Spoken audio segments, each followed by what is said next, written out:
there is a place beyond the last planet.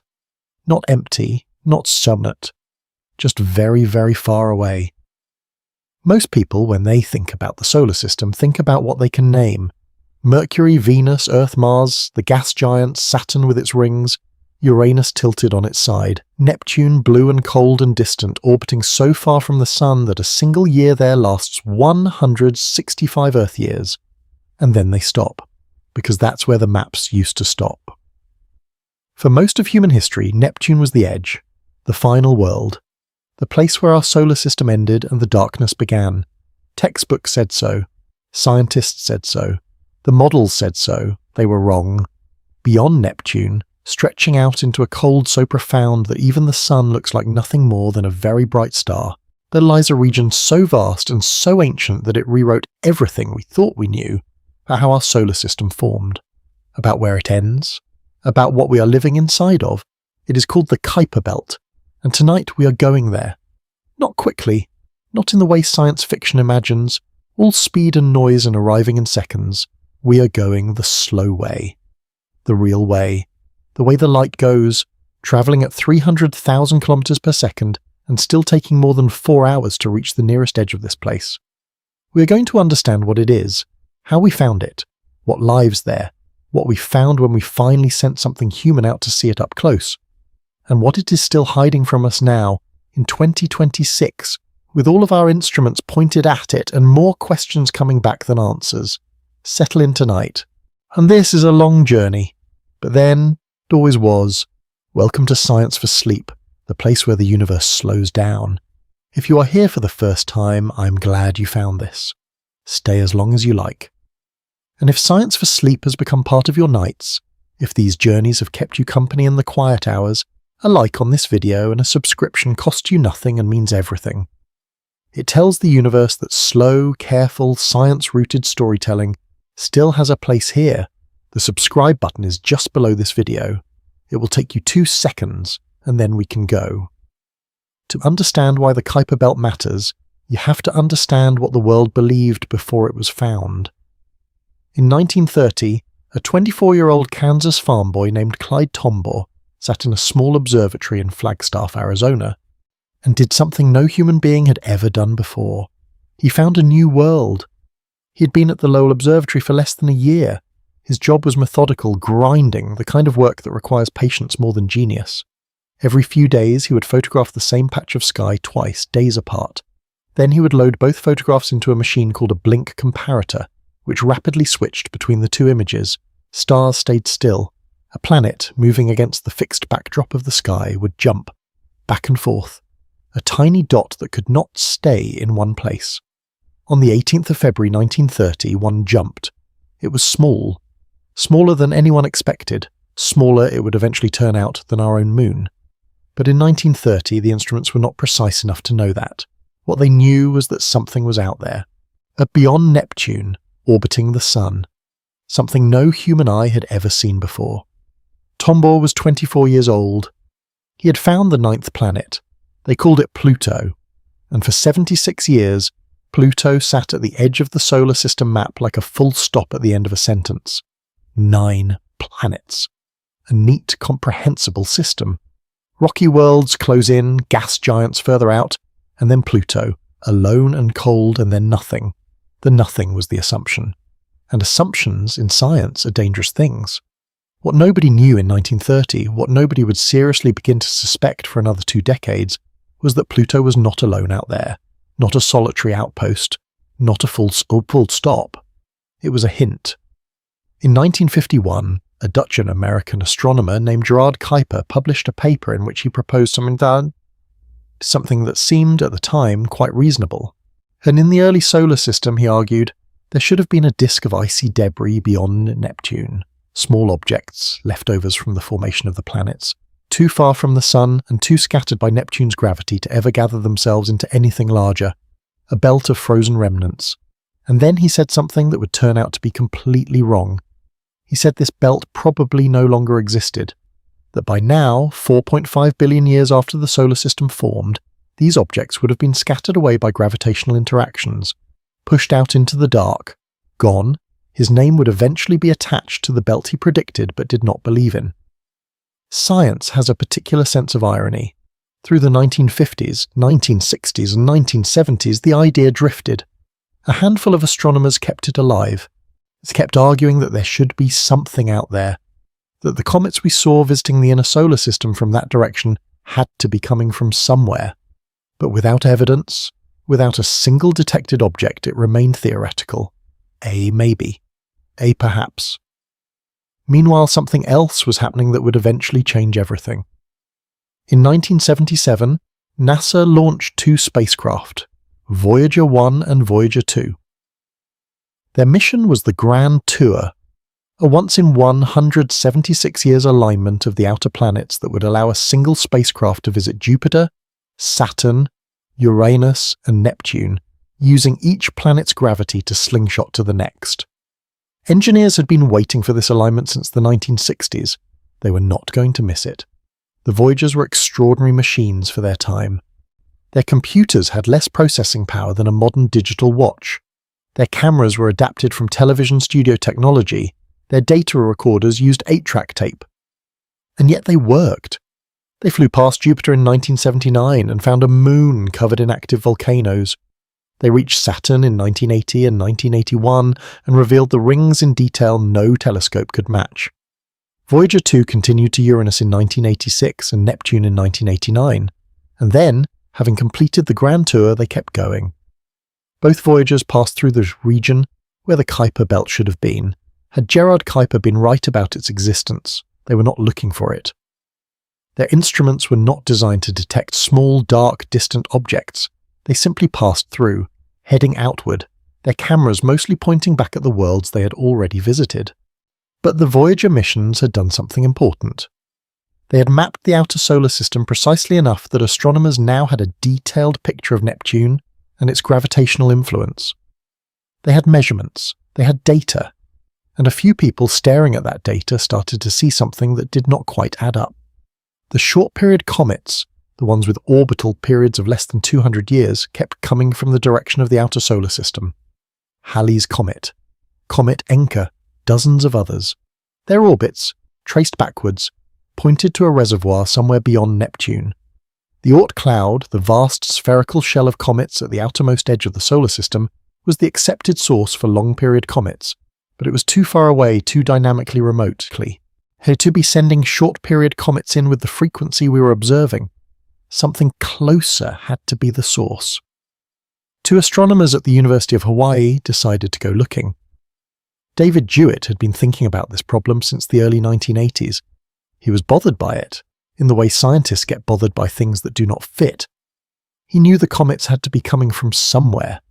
He suspected that somewhere was a belt of objects beyond Neptune, and he decided, despite almost no support from the astronomical community and no guarantee of finding anything at all, to go look. He began the search in 1987. His colleague Jane Liu joined him the following year.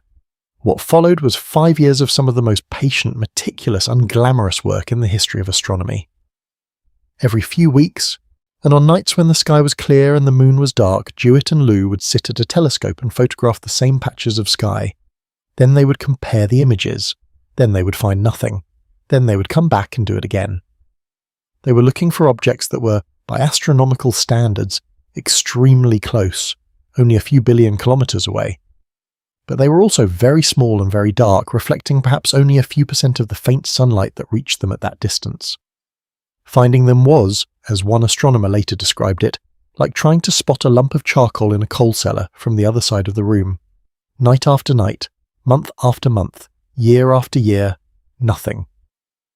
Jewitt later said that by 1991 he was beginning to think he had made a serious mistake, that the belt did not exist. That the theorists had been wrong, that he had spent 5 years of his career chasing something that was not there. He kept going anyway.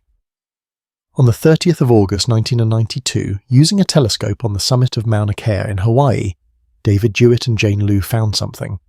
It was a small dot of light, moving slowly against the background stars. Too slow to be an asteroid. Too close to be an Oort cloud object. Its orbit, calculated from observations over the following nights, placed it firmly beyond Neptune, in the region where the belt was supposed to be. They called it 1992 QB1. It was not much to look at. A tiny reddish smear of reflected sunlight, roughly 160 kilometers across, and orbiting the Sun once every 289 years in a cold so extreme that whatever ice lay on its surface had been frozen solid for longer than the Earth had been alive. But it was there. After years of searching, after the doubt and the empty images and the growing suspicion that the whole project had been a mistake, it was there. In the weeks and months that followed, more objects appeared. Then more. Astronomers around the world who had been quietly skeptical turned their telescopes outward and began to find them too. Within a year, a dozen objects had been confirmed. Within 5 years, dozens more. The belt that Gerard Kuiper had predicted and then dismissed, the belt that a small community of astronomers had believed in for decades without a single piece of evidence, was real. It was not just real. It was enormous. Today, in 2026, astronomers have confirmed the existence of more than 3,000 Kuiper Belt objects large enough to be catalogued. The estimated total, including objects too small and too dark to detect with current instruments, is somewhere between 100,000 and several 100,000 objects larger than 100 kilometers across. In terms of sheer numbers, the Kuiper Belt dwarfs the asteroid belt between Mars and Jupiter. In terms of total mass, it is estimated to contain somewhere between 10 and 30 times the mass of the asteroid belt, though still far less than a single Earth. It stretches from approximately 30 astronomical units from the Sun, where Neptune's orbit ends, to roughly 50 astronomical units, where its density begins to fall sharply. 1 astronomical unit is the distance from the Earth to the Sun, 150 million kilometers. The Kuiper Belt, at its inner edge, is already 30 times further from the Sun than we are. At its outer edge, it is 50 times further. The light that leaves the Sun and travels to the inner edge of the Kuiper Belt takes more than 4 hours to arrive. To the outer edge, more than 6 hours. If you stood somewhere in the Kuiper Belt and looked back at the Sun, it would appear as a very bright star, still by far the brightest object in the sky, but not the warm, overwhelming presence we know from Earth. Something smaller, more distant, more indifferent. This is the edge of the solar system we thought ended at Pluto. It does not end here either, but that comes later. For now, understand what the Kuiper Belt is. It is not empty space. It is not a gap. It is a vast, cold, dark ring of ancient material, billions of objects, large and small, frozen in place at distances almost too large to hold in your mind, orbiting a sun that gives them almost no heat and almost no light, doing what they have done for 4.5 billion years. Waiting. Not for us. They were not waiting for us, but we came anyway. And what we found when we looked closely changed the story of our solar system in ways that astronomers are still working through today. There are different kinds of objects in the Kuiper Belt. This is something that took astronomers years to understand. When Jewett and Liu found 1992 QB1, the assumption was simple. There is a belt. There are objects in it. They orbit beyond Neptune. That was enough for the moment.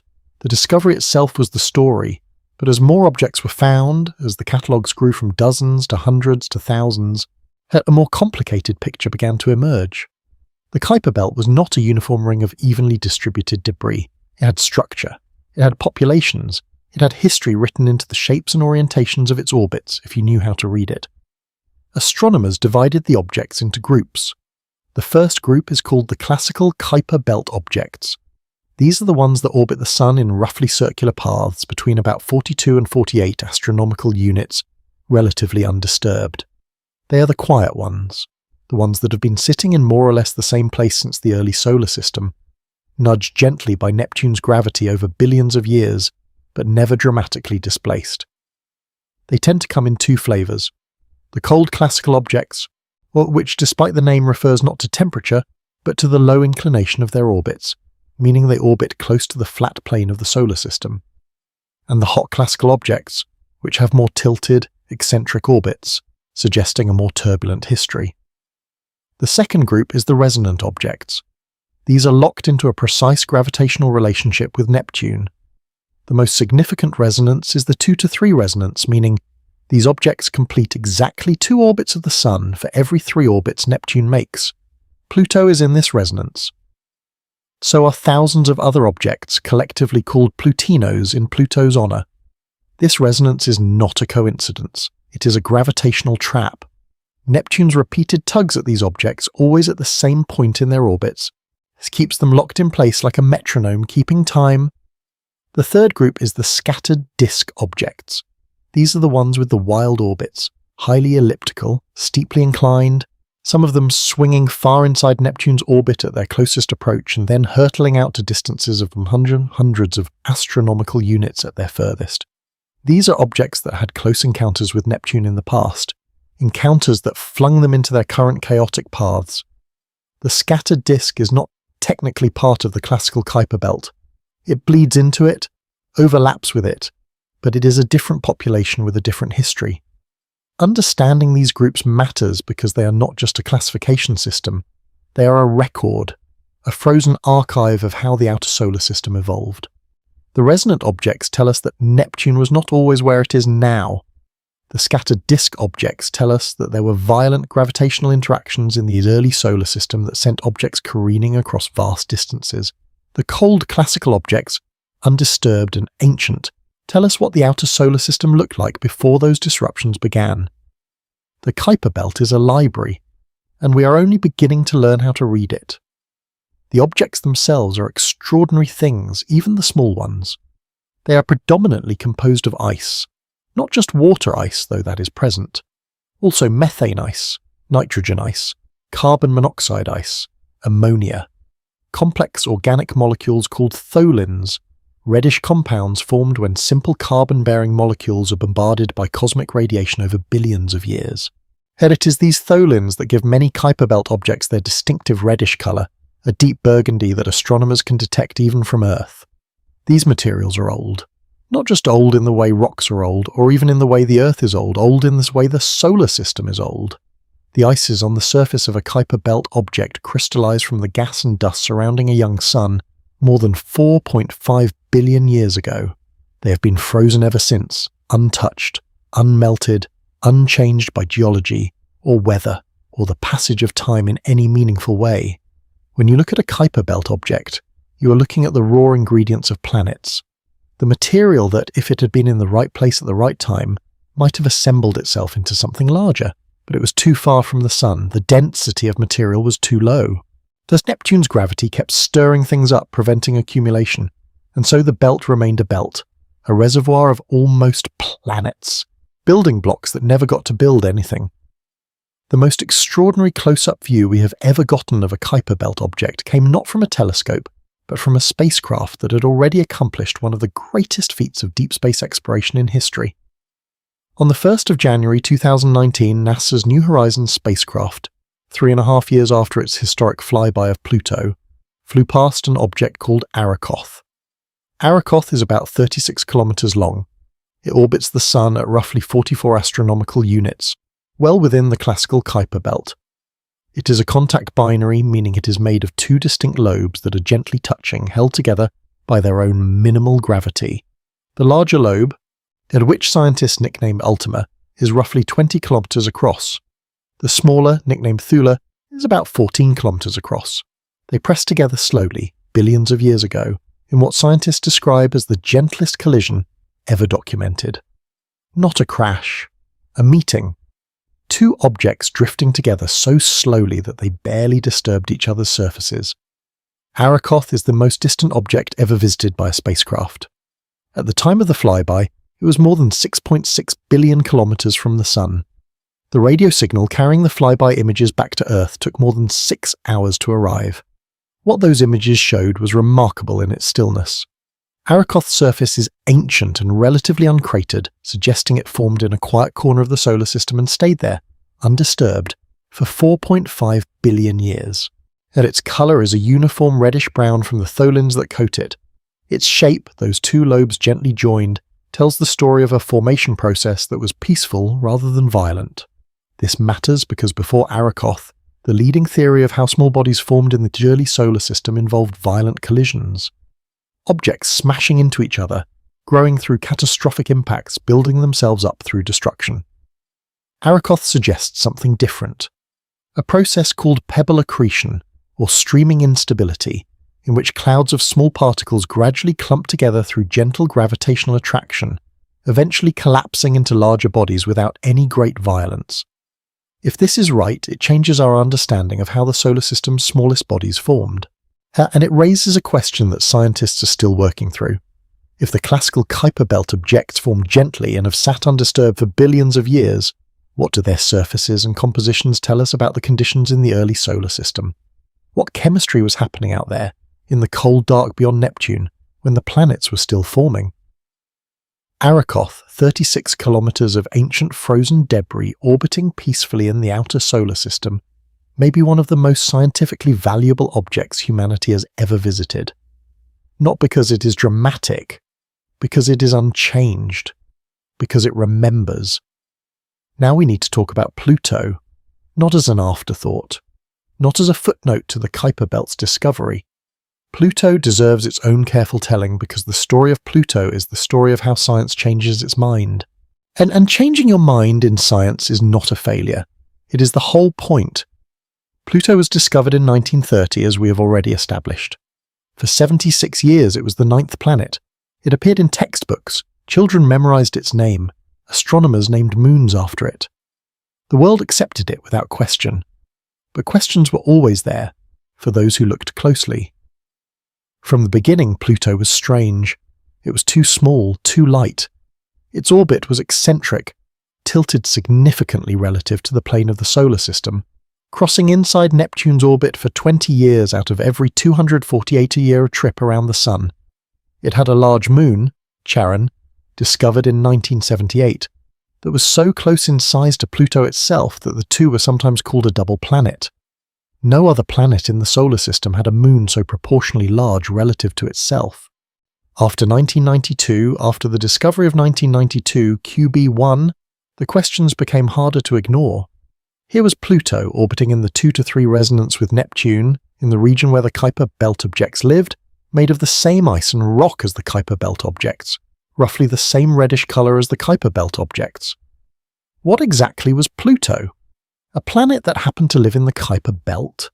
Or the largest Kuiper Belt object that had been mistakenly classified as a planet before anyone knew the Kuiper Belt existed? The debate simmered for years. The astronomical community was reluctant. Pluto had planetary status for 7 decades. Generations of scientists had grown up calling it a planet. There was no rush to change things. And then, in 2005, an astronomer named Mike Brown found something that made the argument unavoidable. Brown, so working at Caltech with his colleagues Chad Trujillo and David Rabinowitz, discovered an object in the scattered disk at a distance of about 97 astronomical units from the Sun. They called it Eris. When they measured it, Eris appeared to be slightly larger than Pluto. A world that orbited in the outer solar system composed of ice and rock, reddish in colour with its own moon. If Pluto was a planet, then Eris was a planet. And if Eris was a planet, then several other recently discovered large Kuiper Belt objects were planets too. Makemake, Haumea, Quaoar, Sedna. The solar system suddenly had not 9 planets, but potentially dozens. The International Astronomical Union convened in Prague in 2006 to settle the matter. After days of debate, 424 astronomers voted. They established a new definition of a planet. To qualify, that object must orbit the Sun, it must have sufficient mass to be roughly spherical, and it must have cleared the neighbourhood around its orbit of other debris. Pluto fails the third criterion. It orbits within the Kuiper Belt surrounded by thousands of other objects. It has not cleared its neighbourhood. It is, by the new definition, a dwarf planet. The vote passed. Pluto was reclassified. Mike Brown, the man whose discovery of Eris had forced the issue, later wrote a book about the experience. He called it How I Killed Pluto and Why It Had It Coming. He said he received hate mail.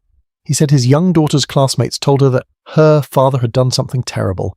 He said that he stood by the decision completely because the decision was right. Science does not keep things classified as planets out of sentiment. Then it classifies them based on what they are.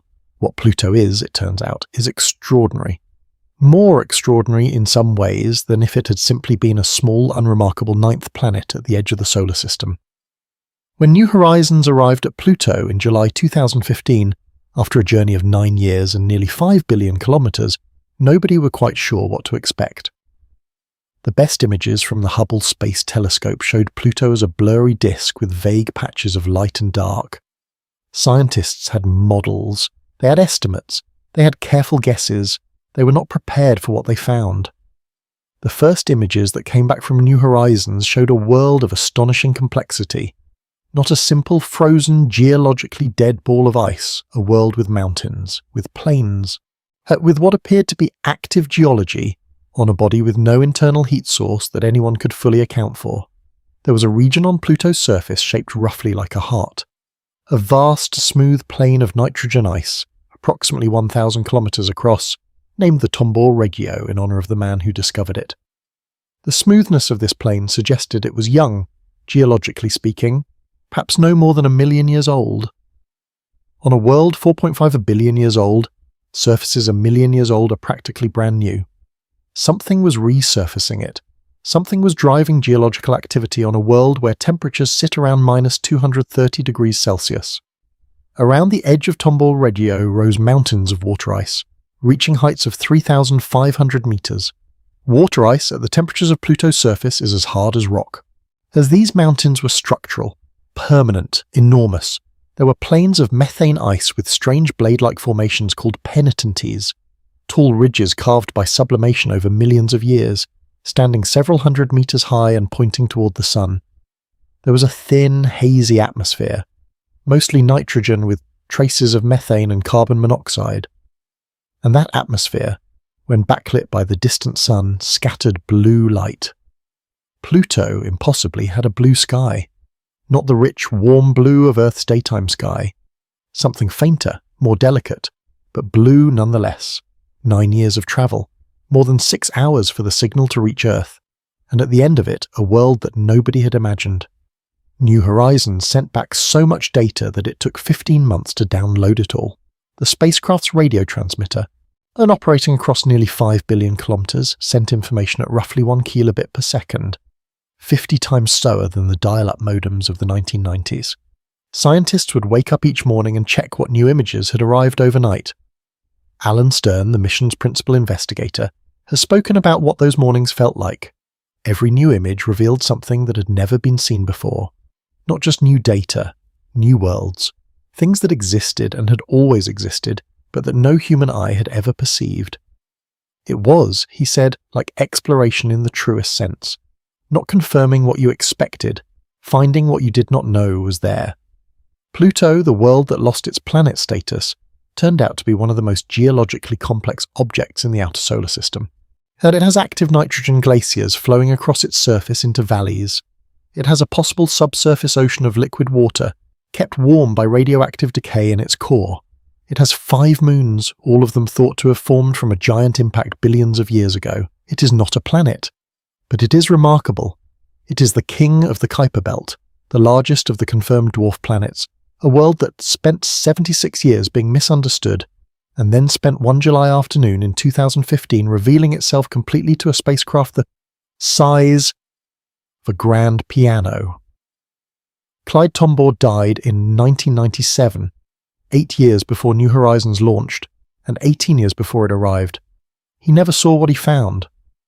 But a small portion of his ashes travelled aboard New Horizons. They flew past Pluto with the spacecraft. They are now, at this moment, and somewhere beyond 6 billion kilometers from the sun, heading outward into the dark. It is a good place for him to be. The comets that visit our inner solar system are travellers. Most people think of them as random, unpredictable, visitors from nowhere, appearing suddenly in the night sky with their tails of ice and dust, staying for a few weeks or months and then disappearing again into the dark. Ancient cultures thought they were omens, signs of disaster, portents of war or plague or the death of kings. They are none of those things. They are postal workers, carrying ancient material from the outer edges of the solar system into the warm inner regions where we can see them. And like postal workers, they have a depot, a place where they originate, and a place where they spend billions of years waiting before something disturbs them and sends them on their journey inward. For the short-period comets, the ones that return on schedules of less than 200 years, that depot is the Kuiper Belt. To understand what a comet actually is, you need to go back to the beginning. Not the beginning of the comet's journey, the beginning of the solar system itself. 4.5 billion years ago, a cloud of gas and dust collapsed under its own gravity. The centre of that collapse became the sun. The material that did not fall into the centre flattened into a spinning disk. In the inner regions of that disk, close to the young and violent sun, temperatures were high enough to vaporize ice. Only rock and metal could survive, and from that rock and metal, and the inner planets eventually assembled themselves. Mercury, Venus, Earth, Mars. But in the outer regions of the disk, beyond what astronomers call the frost line, temperatures were cold enough for water to freeze, and beyond that cold enough for methane and carbon monoxide and nitrogen to freeze too. In these regions, ice was not vaporized. It accumulated. Mixed with rock and dust, it gathered into small bodies. Some of those bodies were swept up by Jupiter and Saturn as they grew enormous. Others were flung outward by gravitational interactions into the distant reaches of the outer solar system, and some of them settled into the Kuiper Belt. The ice in a Kuiper Belt comet is therefore not ordinary ice. It is primordial ice, frozen at the very beginning of the solar system from the same gas and dust cloud that produced the sun and all the planets. It has never been melted, never been altered by geology or chemistry or the passage of heat. When we study the composition of a comet, we are reading the chemical record of the solar system's birth. This is why comet missions matter so much to scientists, not just because comets are beautiful, because they are archives, unaltered samples of the conditions that existed 4.5 billion years ago, preserved in deep freeze at the edge of the solar system. A Kuiper Belt object becomes a comet when something disturbs its orbit. That something is usually Neptune. As Kuiper Belt objects orbit the Sun, they occasionally drift into orbital resonances with Neptune or have close gravitational encounters with it. And when this happens, Neptune's gravity can alter their path dramatically. An object that has been quietly orbiting at 40 astronomical units for billions of years can, in a relatively short time by astronomical standards, find itself on a new trajectory, an elongated, elliptical orbit that carries it far from its original home, closer to the Sun, into the inner solar system. As it approaches the Sun, the ice on its surface begins to sublimate. It transitions directly from solid to gas without passing through a liquid phase, because in the vacuum of space there is no atmospheric pressure to create a liquid state. The gas expands outward from the comet's nucleus, carrying with it dust and larger particles.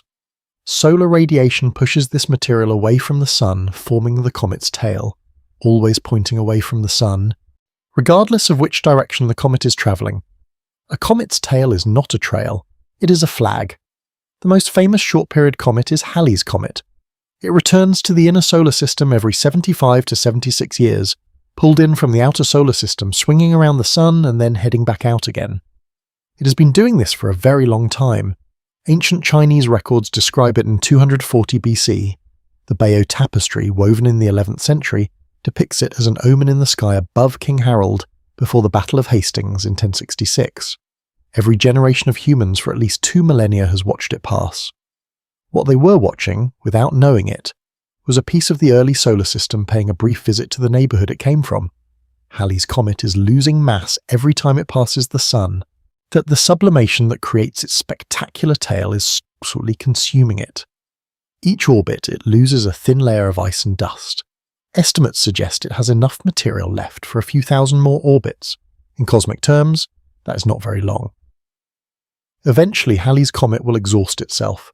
It will become a dark, inert rock, or it will disintegrate entirely, leaving nothing but a stream of debris along its orbit, the kind of debris that creates meteor showers when Earth passes through it each year. The Orionids in October, the Eta Aquariids in May. These are the dust of Halley's Comet, burning up in Earth's atmosphere. What you are watching when you see a meteor from those showers is a particle that was once part of a comet that formed from the dust of the early solar system, spent billions of years frozen in the Kuiper Belt. Kissel was nudged into the inner solar system by Neptune's gravity, and has now arrived finally at the end of its journey, as a brief streak of light in your night sky. The journey of a single comet particle, from the formation of the solar system to the moment it burns up in Earth's atmosphere, is one of the longest stories in the history of this planet. In 2004, the European Space Agency launched a mission that would bring us closer to a comet than any human instrument had ever been. The mission was called Rosetta. Its target was Comet 67P/Churyumov-Gerasimenko, a small irregularly shaped comet approximately 4 kilometers across, named after the 2 Soviet astronomers who first observed it in 1969. Rosetta spent 10 years traveling to its target, Along the way, it hibernated for 31 months to conserve power, waking itself up in January 2014 with an alarm clock that had been set before most of the people who would eventually celebrate its awakening had started secondary school. It arrived at comet 67P in August 2014 and spent the next 2 years orbiting it, studying it, watching it change as it approached the Sun, and then receded again. It was the first spacecraft to orbit a comet, and it carried with it a small lander called Philae, which on the 12th of November 2014 became the first human-made object to land on the surface of a comet. The landing did not go entirely as planned. Philae's harpoons, designed to anchor it to the surface, failed to fire. The lander bounced. Twice. The second bounce carried it nearly a kilometre from the intended landing site before it settled in the shadow of a cliff, and its solar panels unable to gather enough sunlight to keep it fully operational. It worked for 60 hours on its battery power, sending back data, and then went silent. 7 months later, as the comet moved closer to the Sun, Philae woke up briefly and sent a few minutes of data before falling silent again permanently. What Rosetta and Philae found at comet 67P was a world of extraordinary strangeness. The comet was not the smooth ball that artists had always depicted. It was shaped roughly like a rubber duck, 2 lobes connected by a narrow neck, suggesting it was itself a contact binary, like Arakoth, formed by the gentle collision of 2 smaller objects in the early solar system. Its surface was covered in dramatic cliffs, some of them hundreds of meters high. There were plains of smooth, consolidated material, regions of exposed layered rock, and areas where jets of gas and dust were actively erupting from the surface as solar heating drove sublimation from below. The smell of Comet 67P, had you been able to breathe it, would have been almost indescribably unpleasant. Rosetta's instruments detected hydrogen sulfide, the smell of rotten eggs, ammonia, formaldehyde, hydrogen cyanide, methanol, carbon disulfide. The early solar system, chemically speaking, smelled terrible, but buried within that chemistry was something significant. Rosetta detected glycine, the simplest amino acid, in the gas surrounding the comet. Amino acids are the building blocks of proteins. Proteins are the building blocks of life. Glycine had been detected in meteorites before, but Rosetta was the first mission to detect it directly in the environment around a comet, in the gas streaming off its surface as it warmed in the sunlight. This does not mean comets brought life to Earth. The question of life's origin is far too complex to be settled by a single detection of a single amino acid. But it adds to a growing body of evidence suggesting that the chemistry required for life is not rare, that the ingredients are scattered through the solar system and beyond, that the Kuiper Belt, with its trillions of icy bodies preserving the chemistry of the early solar system in deep freeze, may have played a role in seeding the inner solar system with the raw materials from which life eventually emerged. The comets that streak across our sky are not just beautiful. They are not just ancient. They may be, in a very real sense, part of the reason any of us are here to look up at them. Thus, there is something else worth understanding about short-period comets and their relationship to the Kuiper Belt. The supply of comets in the inner solar system is not unlimited. Each comet that passes the Sun loses material. Eventually it is consumed, and yet new comets keep arriving. The supply is maintained. This means the Kuiper Belt is actively resupplying the inner solar system with comets. Right now, at this moment, gravitational interactions between Neptune and Kuiper Belt objects are nudging some of those objects onto new trajectories. Some will become scattered disk objects thrown into wide elliptical orbits. Some will eventually make their way into the inner solar system as new comets, perhaps millions of years from now. The Kuiper Belt is not a static place, it is a slow, vast, ongoing process, and a reservoir that has been feeding the inner solar system with comets for billions of years, and will continue to do so for billions more. Every comet you have ever seen, every comet every human being throughout all of history has ever watched cross the night sky, and interpreted as an omen or a wonder or a scientific curiosity, began its life as a frozen object in the outer solar system, a piece of the beginning drifting in the dark, and eventually something moved it, and it came to us. There is a light travel time fact that is worth holding for a moment before we move on. The ice in a Kuiper Belt comet crystallized 4.5 billion years ago.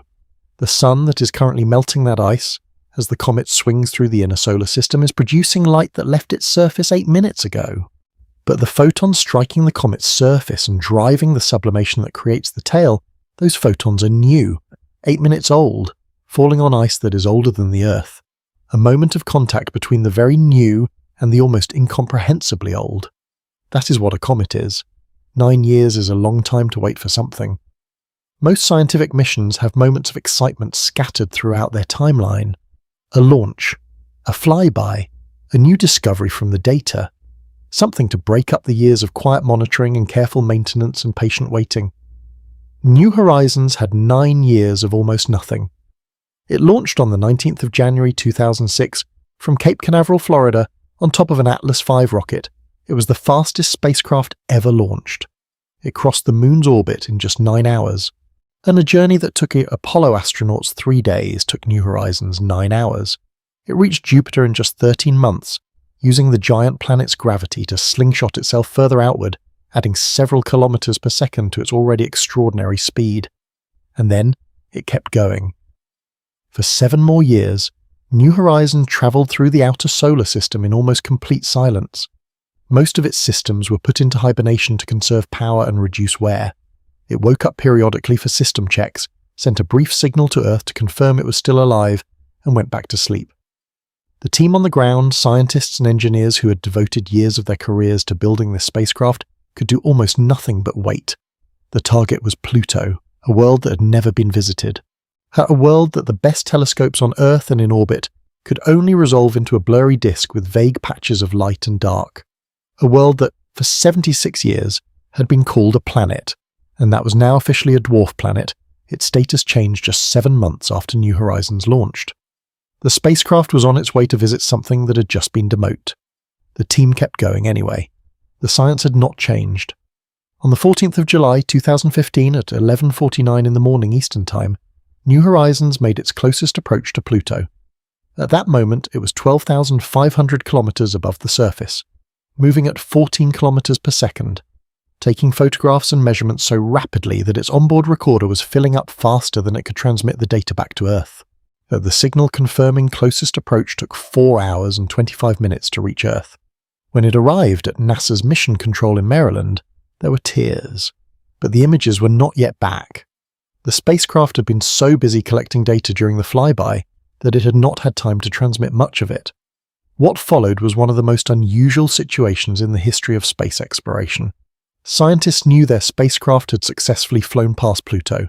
They knew it had taken photographs and measurements of extraordinary detail, but they could not see them yet. The download speed from New Horizons, operating across nearly 5 billion kilometers of empty space, was approximately 1 kilobit per second. For context, a standard modern home internet connection operates at speeds millions of times faster, and downloading a single high-resolution image from New Horizons took hours. Downloading the entire dataset from the Pluto flyby took 15 months. Every morning for over a year, members of the New Horizons science team would arrive at their computers and find new images waiting. Images of a world that no human eye had ever seen in detail. Images of mountains and plains and glaciers and haze layers and moons, each one a first. Each one the only photograph ever taken of that particular patch of ground on a world nearly 5 billion kilometers away. Alan Stern, the mission's principal investigator, described those mornings as unlike anything else in his scientific career. He had spent 20 years fighting to get New Horizons approved, funded, built and launched. And he had watched it survive budget cuts and political uncertainty and a decade of interplanetary travel. And now, every morning it was delivering. The heart-shaped region, the nitrogen glaciers, the water ice mountains standing 3 kilometers tall, the blue haze surrounding the planet's limb when backlit by the distant sun. The surface so geologically young in places that something had to be actively renewing it, some process that scientists still do not fully understand. Pluto was not the simple, frozen, geologically dead world that many scientists had expected. It was complex, alive, in the geological sense, dynamic. A world with weather and seasons, an active surface process, despite being so far from the Sun that it receives roughly 1,000 times less energy per square meter than Earth does. The discovery that generated the most scientific debate was the possibility of a subsurface ocean. Pluto's surface shows features that are difficult to explain without invoking liquid water somewhere beneath the ice. The smoothness of Tombaugh Regio, the heart-shaped plain, suggests ongoing resurfacing driven by convection in the nitrogen ice, which in turn requires a heat source. The most likely source is radioactive decay in Pluto's rocky core, releasing heat slowly over billions of years, keeping a layer of water ice warm enough to remain liquid deep beneath the frozen surface.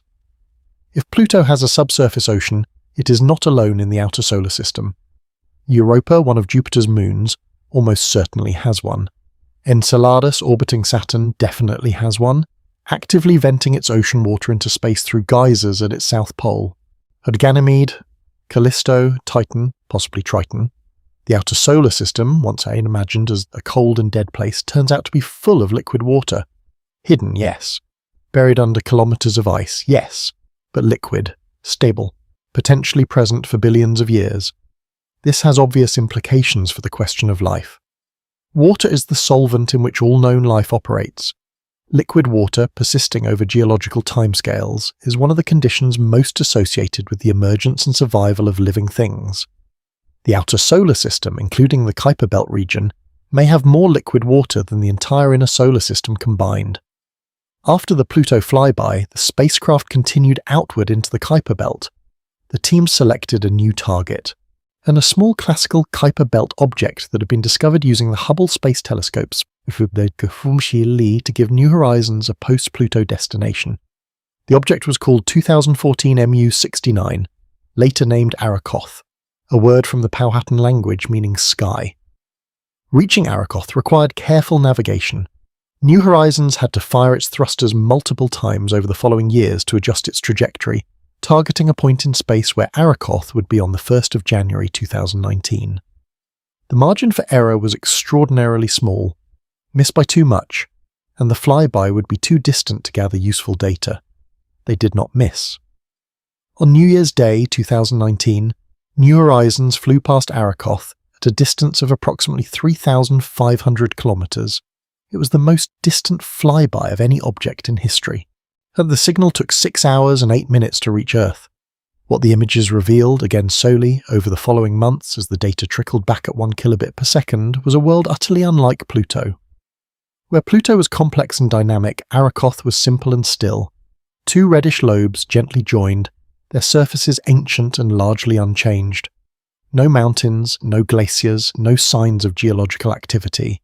Just a quiet, frozen remnant of the early solar system, sitting in the classical Kuiper Belt exactly where it had formed, doing nothing in particular for 4.5 billion years. Its colour told a story. The deep reddish-brown was the signature of tholins, those complex organic molecules that form when simple carbon compounds are irradiated over billions of years. An Arakoth surface had been accumulating tholins since the solar system formed. Each cosmic ray that struck it, each ultraviolet photon from the distant sun, had been slowly reddening it, deepening its colour, building up layers of complex chemistry. In a sense, Arakoth is the most scientifically pristine object ever visited by a spacecraft.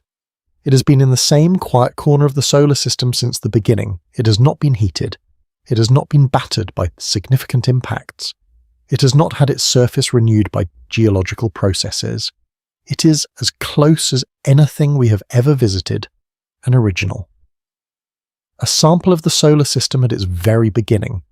The shape of Arakoth, those 2 lobes in gentle contact, confirmed something important. The contact binary structure, that is, the same structure seen in Comet 67P and several other small bodies, suggests a formation process that was gentle rather than violent.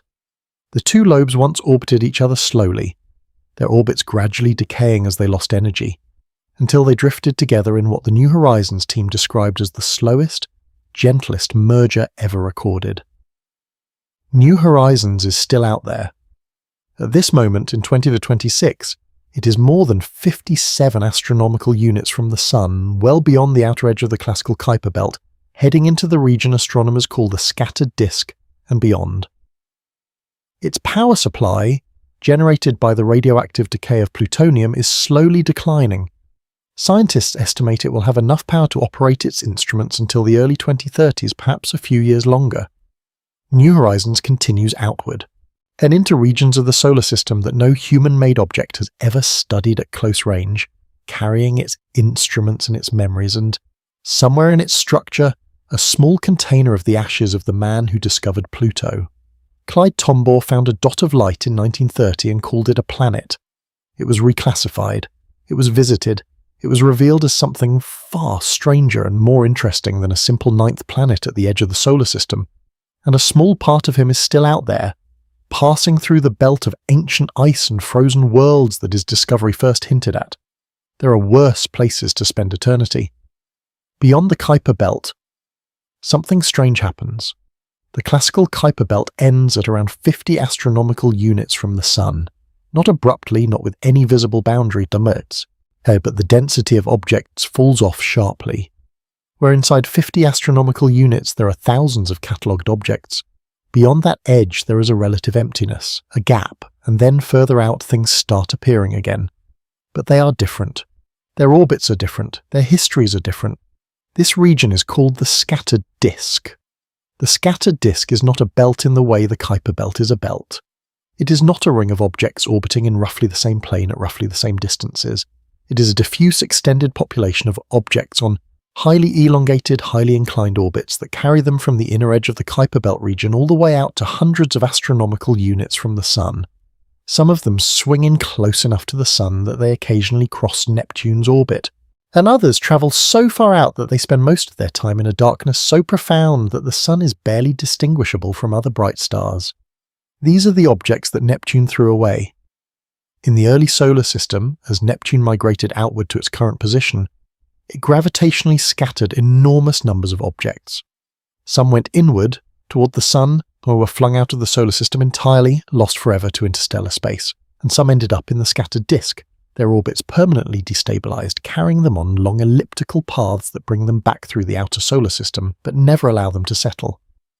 The scattered disk is, in a sense, Neptune's debris field, the record of its journey. The largest confirmed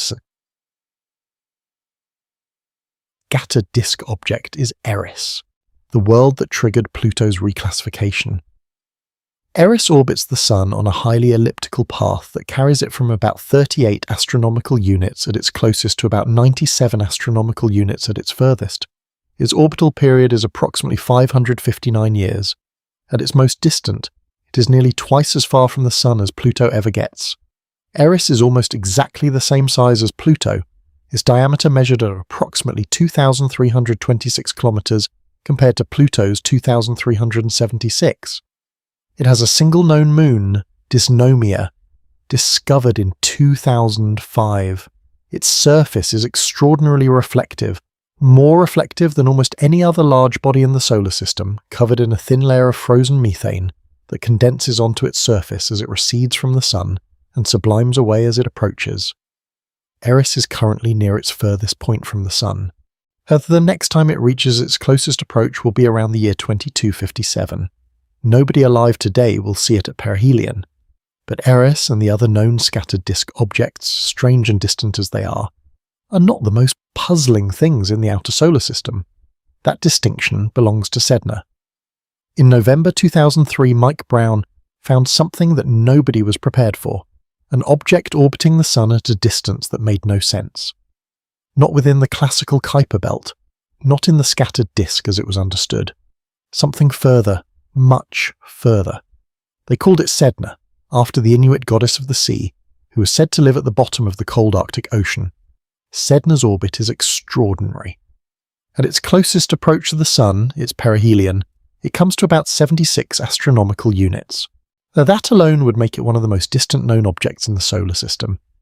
But its orbit is so elongated that at its furthest point, its aphelion, it travels to approximately 937 astronomical units from the Sun. Its orbital period is estimated at roughly 11,400 years. The last time Sedna was where it is now in its orbit, human beings had not yet developed agriculture. Sedna is currently approaching its perihelion, its closest point to the Sun, which it will reach around the year 2076. Even at perihelion, it will be 76 times further from the Sun than the Earth. Even at its closest, it will be extraordinarily difficult to study. But the mystery of Sedna is not its distance, it is what that distance implies. The scattered disk objects have their unusual orbits because Neptune scattered them. Their paths, however elongated, and still bring them back into the region of the outer solar system where Neptune's gravitational influence can reach them. Neptune shaped them. Neptune explains them. Neptune cannot explain Sedna.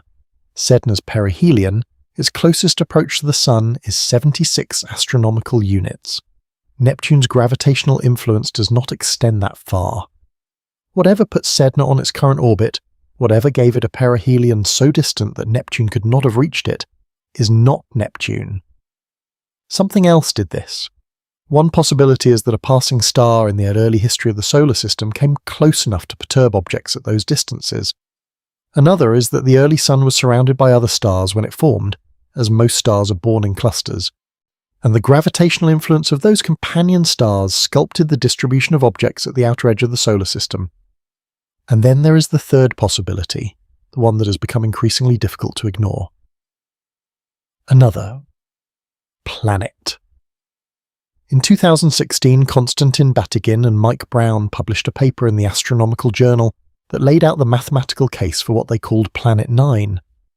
Not a rocky world like Earth or Mars, something much larger. Their models suggested a planet with a mass somewhere between 5 and 10 times the mass of Earth, orbiting the Sun at an average distance of perhaps 400 to 800 astronomical units, on a highly elliptical orbit that carries it to perhaps 1,000 astronomical units or more at its furthest. A super-Earth, hidden in the outer solar system. Invisible to the current telescopes, not because it is too small but because it is too far away, reflecting so little sunlight at that distance that even a Neptune-sized world would be extraordinarily faint. If Planet 9 exists, it would explain Sedna. It would explain the clustering of the extreme trans-Neptunian objects. It would explain certain anomalies in the orbits of known Kuiper Belt objects that have been noticed but not fully accounted for. Since Batygin and Brown's 2016 paper, astronomers around the world have searched. The Subaru telescope in Hawaii, the Dark Energy Survey, dedicated sky surveys covering enormous areas of sky. Nothing. The Vera C. Rubin Observatory, located in Chile, saw first light in 2024 and began its full survey operations in 2025. Its primary mission is the Legacy Survey of Space and Time, and a 10-year program that will photograph the entire accessible sky every few nights, building up a database of billions of astronomical objects and detecting anything that moves against the fixed background of stars. If Planet 9 is out there, within the distance range predicted by the models, there is a reasonable chance the Rubin Observatory will find it within the next few years, or it will not find it. And then the question becomes harder. Science is comfortable with this, with the possibility that a promising theory turns out to be wrong. What it is not comfortable with is leaving patterns unexplained, and the pattern of the extreme trans-Neptunian objects is a pattern that demands an explanation. Whether that explanation is Planet 9, a passing star, the companion stars of the Sun's birth cluster, or something else entirely, that the outer solar system is telling us something. We are listening. We are not yet sure what we are hearing, but the Vera Rubin Observatory is pointing at the sky, and the sky, as it always has, is patient. Beyond the Kuiper Belt, beyond the scattered disk, beyond even the most distant orbit of Sedna at nearly 1,000 astronomical units from the Sun, there is something else. There is always something else. The Oort cloud is not a disk. It is not a belt. It is a sphere, an enormous, roughly spherical shell of icy objects surrounding the Sun in every direction, extending from perhaps 2,000 astronomical units at its inner edge to perhaps 100,000 astronomical units at its outer boundary. 100,000 astronomical units. Take a moment with that number. 1 astronomical unit is 150 million kilometers. The distance from the Earth to the Sun, 100,000 of those units is 15 trillion kilometers. The Oort cloud at its outer edge is almost a quarter of the way to the nearest star. The solar system, if you define it as the region under the gravitational influence of the Sun, does not end at Neptune. It does not end at the Kuiper Belt. It does not end at Sedna. It ends, loosely and imprecisely, at the outer boundary of the Oort cloud, and that boundary is almost incomprehensibly far away. Nobody has ever seen the Oort cloud directly. Not one single object within it has ever been detected and confirmed as an Oort cloud member. It is inferred, deduced, understood to exist not from direct observation, but from the behavior of the long-period comets that visit the inner solar system. Comets with orbital periods of thousands or tens of thousands of years. Comets that arrive from all directions of the sky, rather than from the flat plane of the solar system where the Kuiper Belt lives. The Oort cloud was proposed in 1950 by Dutch astronomer Jan Oort, who analysed the orbits of long-period comets and concluded that they must originate from a distant spherical reservoir. His reasoning was elegant. The comets came from all directions. Their orbital periods implied they had travelled from distances far beyond anything in the known solar system, and they were numerous enough that there had to be a large reservoir containing trillions of objects to supply them continuously over billions of years. What lives in the Oort cloud is broadly the same kinds of things that live in the Kuiper Belt. Icy bodies, ranging from small cometary nuclei a few kilometres across to objects potentially the size of Pluto or larger, frozen in the extreme cold of the outer solar system. Dark, slow-moving, invisible to current instruments at those distances. The objects in the inner Oort cloud were probably scattered there by the giant planets in the early solar system. Jupiter and Saturn in particular, as they grew massive, flung enormous numbers of objects outward on highly energetic trajectories. Some of these objects escaped the solar system entirely. Others were thrown to such extreme distances that they fell into the Oort cloud, their orbits circularized over billions of years by the gentle gravitational tidal force of the Milky Way galaxy itself. The galactic tide, the collective gravitational pull of hundreds of billions of stars, distributed through the disk of the Milky Way, exerting a weak but persistent tidal force on objects at the outermost edge of the solar system. Slowly, over hundreds of millions of years, this tide works on the orbits of Oort cloud objects, nudging them, tilting them, occasionally sending one of them falling inward toward the sun. That is where long-period comets come from. An Oort cloud object, perhaps billions of years old, perhaps as old as the solar system itself, disturbed by the galactic tide or by the gravitational nudge of a passing star. Its orbit tilted inward, falling, slowly at first and then faster over thousands of years, toward the inner solar system, eventually crossing the orbit of Neptune, then Uranus, then Saturn, then Jupiter, whose gravity may bend its path further or eject it entirely, and then, if it survives, swinging around the sun in a blaze of sublimating ice, visible from Earth as a long-period comet, before heading back out into the dark on a journey that will take thousands of years to complete. Comet Hale-Bopp, visible to the naked eye for 18 months in 1996 and 1997, one of the brightest comets of the 20th century, has an orbital period of approximately 2,520 years. The last time it was near the Sun, the Bronze Age was ending. The next time it returns will be around the year 4,530. Comet McNaught, the brightest comet in decades when it appeared in 2007, visible in daylight from the southern hemisphere, had a hyperbolic orbit. It came from the Oort cloud, swung around the Sun once, and was flung by Jupiter's gravity onto a trajectory that will take it out of the solar system entirely, never to return. A single visit. 4.5 billion years of waiting in the cold dark and one pass around the Sun, and then gone forever into interstellar space. Now consider Voyager 1. Voyager 1 is the most distant human-made object in existence. Launched in 1977, it has been travelling outward for nearly 50 years. In 2012, it crossed the heliopause, the boundary where the Sun's solar wind gives way to the interstellar medium, becoming the first human-made object to enter interstellar space. At this moment, in 2026, Voyager 1 is approximately 163 astronomical units from the Sun. The radio signal it sends back to Earth, travelling at the speed of light, takes approximately 22 hours to arrive. 163 astronomical units. The inner edge of the Oort cloud begins at perhaps 2,000 astronomical units. Voyager 1, the fastest and most distant object humanity has ever sent into space, travelling for nearly 50 years, has not yet reached the Oort cloud.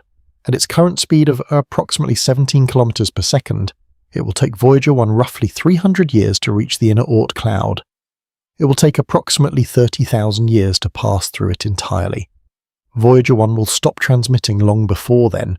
Its power supply will fall below operational levels sometime in the late 2020s or early 2030s. It will go silent. And then it will continue outward, dark and quiet, a piece of metal and wire and human ingenuity, passing through the Oort cloud in silence over the following tens of thousands of years, carrying its golden record with its sounds and images of Earth, heading toward a destination that was never specified because there is no destination, and it will simply keep going. The nearest star to the Sun is Proxima Centauri, approximately 268,000 astronomical units away. In 40,000 years, Voyager 1 will pass within approximately 1.6 light-years of a star called Gliese 445 in the constellation Camelopardalis. Closer than any star is to us now, nobody will be there to observe it. Or perhaps someone will. We do not know what 40,000 years looks like. We do not know what humanity, or whatever humanity becomes, will be doing in 40,000 years, or where we will be, or whether the concept of humanity will still be meaningful. But the object will be there, silent, dark, ancient by within human measure, carrying its record of sounds and greetings and music from a world that may look very different by then. This is what the outer solar system does to your sense of scale. It forces you to confront distances that make human timescales feel very small. It forces you to think in units that are not years but millennia, not kilometers but light years, not missions but geological epochs. The Kuiper Belt is 30 to 50 astronomical units away. The scattered disk extends to hundreds. Sedna orbits to nearly 1,000. The Oort cloud stretches to 100,000, and beyond that, separated by 268,000 astronomical units of interstellar space, the next star. We are very small, our solar system is very large, and both of these things are true at the same time without contradiction, and the only reasonable response to holding both of them in your mind simultaneously is something between awe and quiet. The universe does not require us to understand it. It was doing all of this. The comets falling and the distant objects orbiting, and the Oort cloud waiting in the dark for billions of years before anything on Earth was capable of looking up and asking why. And it will keep doing it long after the last question has been asked. But we asked, we looked, we sent Voyager and Pioneer and New Horizons outward into the dark. We built telescopes and trained them on patches of sky for years until something moved. We sat at blink comparators and stared until a dot jumped. We spent 5 years searching an empty sky and found 1992 QB1. We flew a spacecraft the size of a grand piano, past a world the size of a small country, and downloaded the images at 1 kilobit per second and cried when we saw what was there. This is what the Kuiper Belt is, not just a ring of ancient ice beyond Neptune, and not just a reservoir of comets or a graveyard of almost planets or a clue to the history of the solar system. It is the place where human curiosity met the edge of the known and kept going anyway. The edge was not an ending, it never is. It was just the beginning of the next question. If you are somewhere with a clear sky tonight, go outside and find the south or southeast. Look for a faint blue-green point of light. That is Neptune, the last of the classical planets, the outermost giant. Beyond it, invisible to your eye but real nonetheless, the Kuiper Belt begins. The light you are receiving from Neptune left that planet approximately 4 hours ago. The light leaving the inner edge of the Kuiper Belt right now will not reach you for another 4 hours beyond that. The light from Sedna, at its current distance, had left over 10 hours ago, and the light from the inner edge of the Oort cloud, if you could somehow detect it, would have left its source months before arriving at your eye. You are not looking at a single moment in space, you are looking at a sequence of moments, each one further back in time than the last. Each one a message sent from a different distance, all arriving at your eye simultaneously. The solar system is not a place you see all at once. It is a story told in light, each chapter a little older than the last. And somewhere in that story, beyond Neptune and beyond the Kuiper Belt and beyond the scattered disk and beyond Sedna and beyond everything we have visited or detected or confirmed, the Oort cloud waits, silent, vast, holding its trillions of frozen objects in the dark at the edge of the sun's reach.